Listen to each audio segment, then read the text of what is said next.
Hello everyone, welcome to my daily vlog. তো সকাল সকাল আমি রেডি হয়ে গেছি, কিন্তু আজকে আমি 2 মিনিটের জন্য ট্রেনটা মিস করে ফেলেছিলাম। তারপর আমাকে বাসে যেতে হয়েছিল, দেন ম্যাজিক করে যাচ্ছিলাম আমার সেন্টারে। আজকে প্রচণ্ড রোদও ছিল, তো সেন্টারে গিয়ে প্রথমে গিয়ে আমি বসে জল খেয়ে নিয়েছিলাম, কারণ যা গরম পড়েছিল, আজকে প্রচণ্ড রোদ পড়েছিল। তারপর খিদেও পেয়ে গেছিলো, বাড়ি থেকে মা ফল দিয়েছিল, সেটাই আমি খাচ্ছিলাম বসে বসে। তখনও কেউ আসেনি, আমার এনিম দিদি তখনও আসেনি, তাই বসে বসে আমি খাচ্ছিলাম। আজকে আমার একটা আউটরিচ সেশনও ছিল, সেখানে যাচ্ছিলাম। তো আশা দিদির সাথে গল্প করতে করতে যাচ্ছিলাম।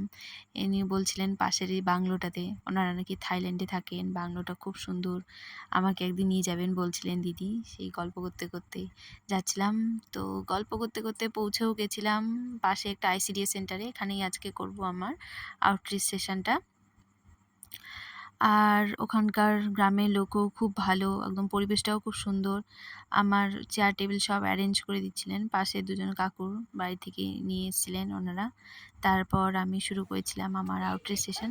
আজকে অনেকটাই ভিড় ছিল, প্রায় 50 জনেরও লোক এসেছিলেন আউটরিচ সেশনে।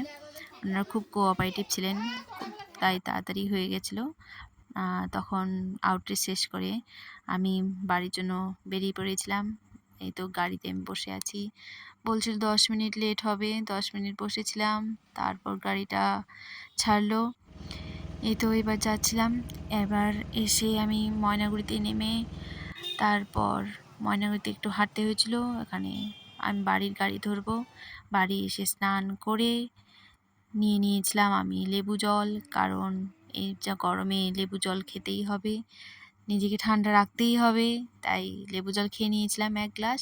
আর কালকে জন্মাষ্টমী ছিল, মা বানিয়েছিল তালের বড়া, আজকে আবার তালের পিঠে বানিয়েছিল, সেটা খেয়ে একটু রেস্ট নিচ্ছিলাম। আজকে পর্যন্ত এইটুকুই, টাটা।